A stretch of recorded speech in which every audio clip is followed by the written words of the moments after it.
Good morning, everyone. So, we are finishing today our focus on gratitude.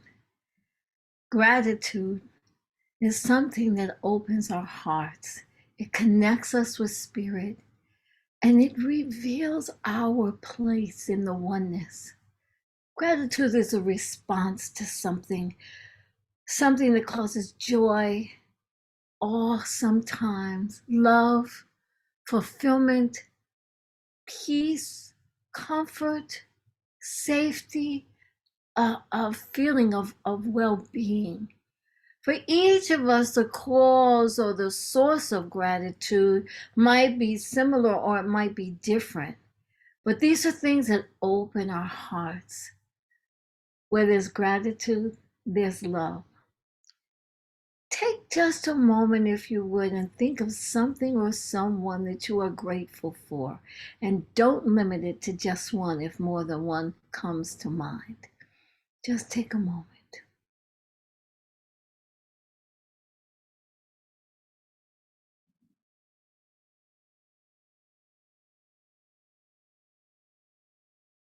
I dare say that love and gratitude are our preferred experiences. Like love, gratitude is a state of being that, whether we are aware of it or not, is rooted in our connection with the divine. It is a higher state of consciousness, and it's accompanied by more or other positive expressions and experiences. Where there's love,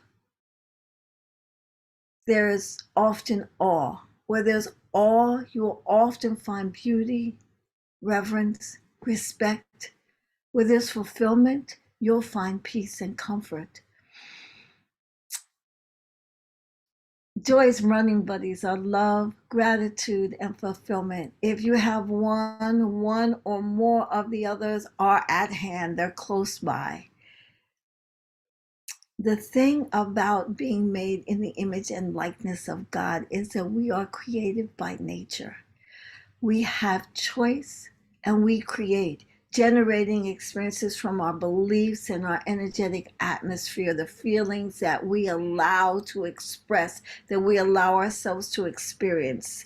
Our past lives and all of our experiences are stored in our subconscious mind, and we generate our experience from the thoughts, mundane and powerful feelings, both that we experience, that we entertain, and those also are stored in our subconscious mind, and they generate our current experience and new experiences. So recognizing that somebody somewhere came up with a brilliant idea of consciously choosing and infusing ourselves with the ideas and energies that we want to experience, instead of being at the mercy of whatever comes along.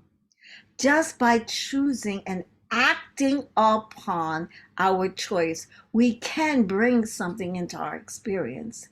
To a large extent, we have the ability to choose and then just bring about what we desire into our everyday lives. And while gratitude often happens spontaneously, we can actually birth it by actively locating things in life to be grateful for, by examining our world and recognizing the wonderful and the mundane. I've often been grateful for a day that was uneventful, dramaless, and even keeled. Now, one of the most difficult and sometimes tedious spiritual practices that I've accepted is to quickly turn my attention from things that I don't want, from thoughts and feelings that I didn't choose or seek out, to things that I do want. Sometimes for me, I don't know about you, but sometimes for me, those thoughts are relentless. They just come boom, boom, boom, boom, boom, boom, boom, boom.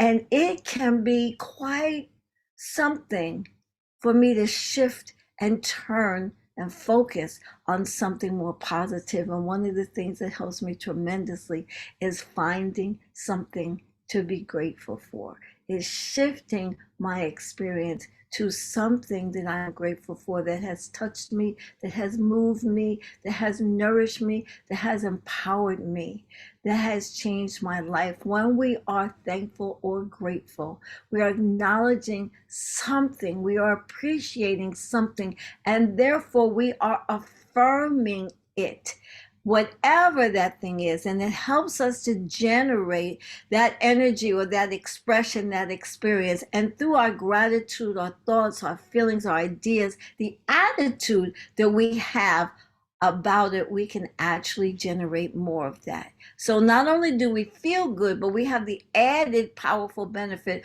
of creating more of that feeling or experience or expression, whatever it is, in the future for ourselves. Gratitude says yes, it's celebratory. Yes, it is thankfulness for victory, for fulfillment, for love, for beauty, for peace. When we do that work, we then reap what we sow. Practicing gratitude allows me to positively impact my spirit, my internal atmosphere. It keeps me in the energetic space that perpetuates and creates the life-affirming experiences I want, the positive experiences I want. It is literally a tool that can change our lives. So I want to share a story with you. I was I was trying to teach someone a lesson, and it actually taught me a lesson. So some time ago, I was with a teenager in my family, and they were complaining that their life wasn't good, that nothing was working, and everything was a mess. And somehow I began talking about gratitude, and they told me that there was nothing to be grateful for. And it was a challenging situation. So I went to, you can breathe, you can walk, you can talk, you can see, you can eat, you're alive, you can change your life. Shortly thereafter, that person had an allergic reaction to some medication that they were taking. And they had like hives, whelps all over their body. They were in the hospital, and I went to visit them. And they had to use the restroom. And it was literally painful to try and walk to the bathroom because of the sores on their feet. I thought that that was a very, very powerful lesson, because maybe they denied that those things were important. It taught me a lesson about auto-suggestion and to be very careful. But maybe they denied that those things were important. And for a short time, they were shown, no, you have things to be grateful for. You have gifts, and you have the ability to shift and change your life. And so when we're met with an experience that we didn't consciously choose, we can consciously choose to change it, to eradicate it, or its effects or influence on us by what we decide about it. As Reverend Michelle always says, what we decide to make it mean. This ability is a nuance that often goes unnoticed because we get so caught, and we naturally recoil or withdraw from difficulty and pain until we're ready to face it and deal with it. So maybe, like me, there are things that you find difficult to have gratitude about. Have you ever had that challenge? Reverend Michelle always says, be grateful for everything, even the bad stuff. And my first reaction to that was, yeah, right. So I'm just telling the truth. Things happen in life. Loss, getting fired, not winning the gold, not making the team, not getting the girl or the guy, illness, accidents, divorce, death. Things happen in life. So why would I want to be grateful for these kinds of things?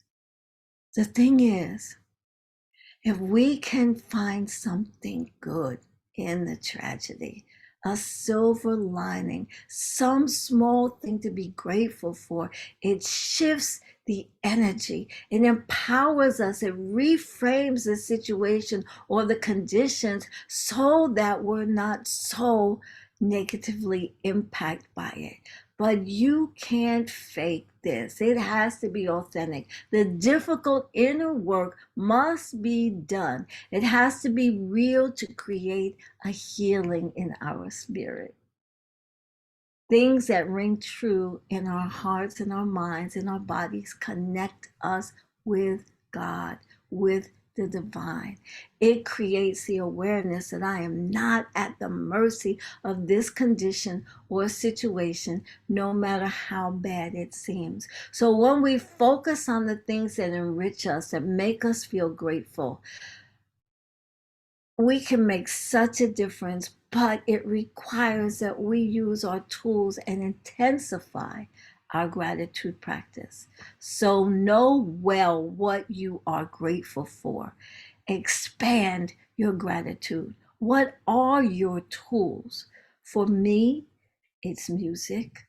I can put on a song and it will shift my energy, shift my mood, shift my feelings quicker than anything else. I can sing a song and it will take me out of where I am and absolutely to another state of consciousness.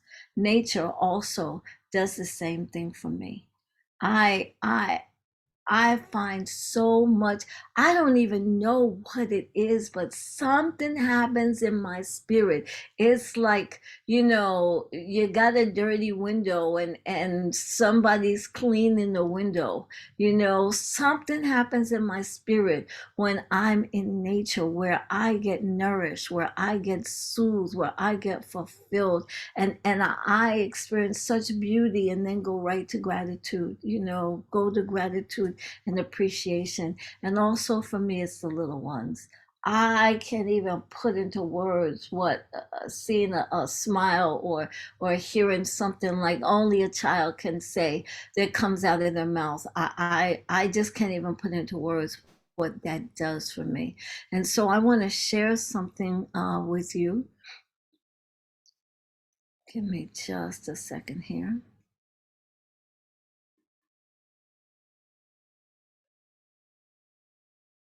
Just a little example of beauty.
For me, the universe is magical.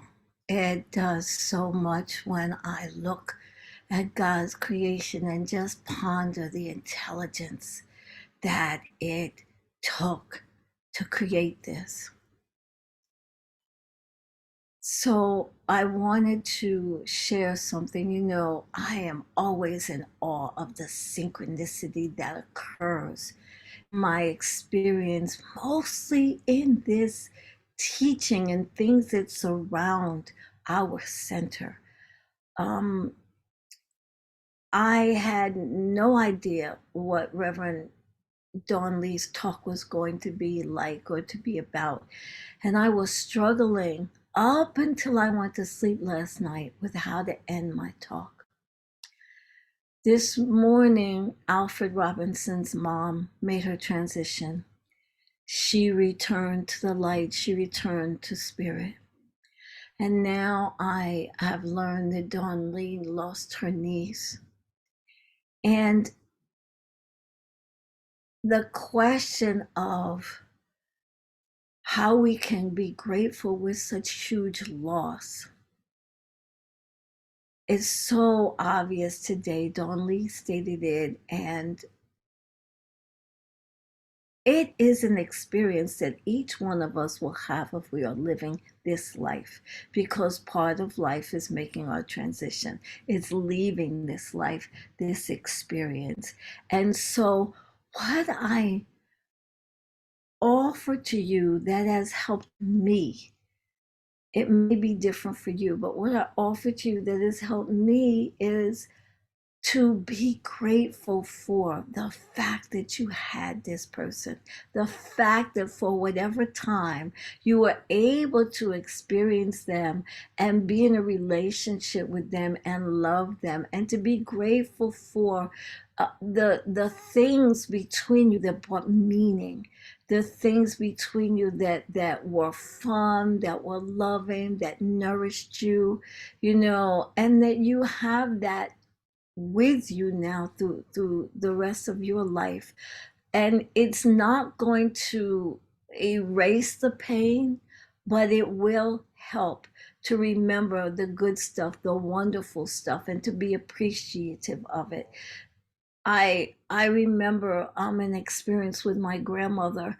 I, like that teenager, was having a really difficult time, and I think I was a young woman at the time. I'm not sure if I was a teenager, but I was having a conversation with my grandmother because I was discouraged and didn't know if my life was going to get any better.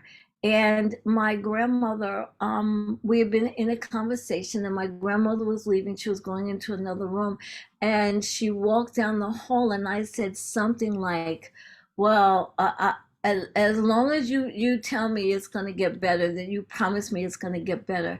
And my grandmother turned, she looked at me, her eyes lit up, and she said, it gets better all the time. I will never in my life forget that. And although my grandmother's been gone, I carry that with me, and it feeds and nourishes my soul. Gratitude is healing. The small little things that we have and remember about someone can be a treasure when we're grateful. So let's take this into prayer.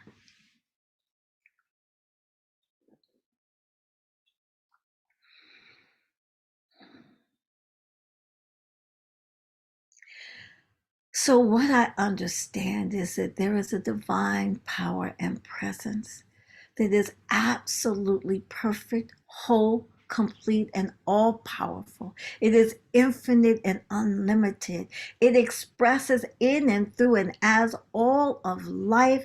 It creates, sustains, and maintains all of life. And while it is a mystery in so many ways, what I know is that it is love. What I know is that it creates magnificent, wonderful beauty. And what I know is that because it expresses in and through and as each one of us, because it is our source and supply, because it says yes, and because it loves unconditionally, anything is possible for us. The qualities and attributes that express as spirit in and through and as us allow us to create the lives that we choose to live. Allow us freedom, ease, abundance, prosperity. And what I affirm for myself and for each one here is that we get that we really realize and recognize this truth so that we can live from that place. I affirm that each one of us here has deeper and greater clarity on this truth so that we do not allow lack or limitation or misunderstanding of any kind to interfere with the God consciousness expressing fully and completely powerfully by means of us, so that there's no doubt, no question. I affirm for each one of us that we know clearly that the presence that I call God, Spirit Creator, is available to us, providing us with whatever it is that we desire to live magnificent, wonderful lives, that we know that this is really the truth. And we are able to accept it and embrace it fully and live from that place. I affirm it for me and I affirm it for each one. And so now I simply release this word into the law, knowing that it is the divine presence that I call God that makes it so. Please close with me. And so it is.